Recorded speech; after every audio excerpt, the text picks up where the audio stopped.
In this final lesson on message tracking log searches, I'm just going to pull together all those techniques we've looked at in the last couple of videos and just walk through one sort of real-world type example of a message tracking log search. So to set this up, let's have a look for a couple of mailboxes that we can use. So we'll use our good mate Alan Reed. He's located on server SidEx3, and let's have a look at Amanda Waters, and she's located on server BNE-EX1. So I'll jump onto a workstation,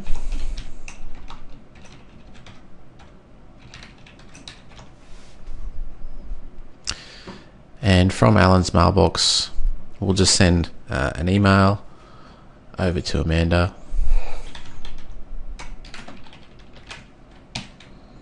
We'll say subject of payroll data. Here is the payroll data. Send that off.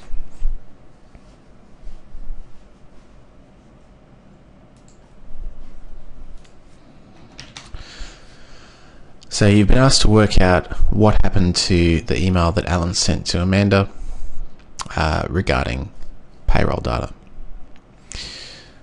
Alright, so where would we start? Well, let's say, for example, we don't know which transport servers in the organization that message may have traversed through. There could be multiple hops between those two servers, and we can't exactly predict which ones would have been involved in transmission of that particular message. So let's say that we have our 3 servers. Capture those into a servers variable.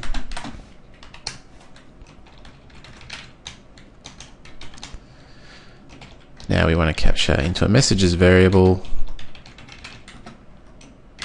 a message tracking log search where the sender was Alan Reed,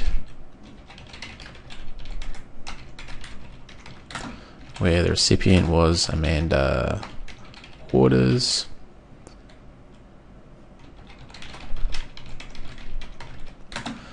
they have told us that the message was sent within the last few hours, so I'll narrow that search down to the last 4 hours. We know that they may have sent multiple messages to each other. We're only interested in the one that related to payroll, so we'll do a message subject with the word payroll, and just to make sure there's no problems running into the maximum number of records, we'll get unlimited size result size. Now let's see what we got.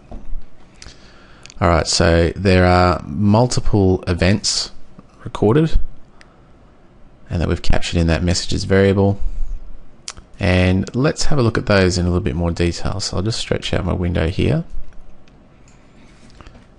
Now one of the things you may need to do in some cases is actually sort those results by their timestamp, and in my case it hasn't really made a difference, but depending on the order in which those servers were searched, you may find that the results come back slightly out of order in terms of timestamp, so it pays to sort them by timestamp.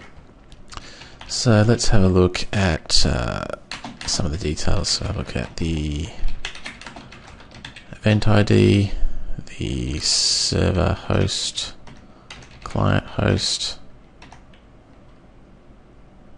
and the timestamp.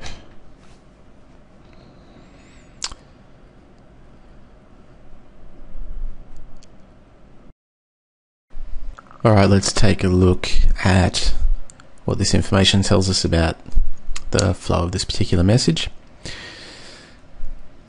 So each event can have a client and a server. So the client is, if you think of this, the sender or the starting point of the message, and the server is where it hopped to from that client. So in this case we've got SidEx4 as the client. Now even though I flagged earlier that Alan was on SidEx3, because SidEx3 and SidEx4 are a database availability group, his mailbox database was actually active on SidEx4 at the time.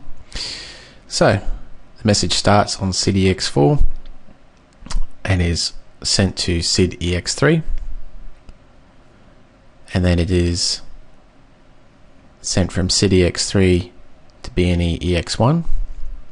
Now BNE EX1 has a corresponding log entry to say CDX3 to BNE EX1, and then it is delivered from BNE EX1 into the database on BNE EX1. And we can tell basically that the message was delivered successfully just by looking at that information there. So that's just a simple scenario walking through the use of a few of those different techniques for message tracking log searches. I would encourage you to send some test messages around within your test lab environment, and then go hunting for them using message tracking log searches, and see if you can verify that they were in fact delivered, or look for any errors or any other evidence of message failure. One of the things you could do is try sending messages to invalid email addresses, for example.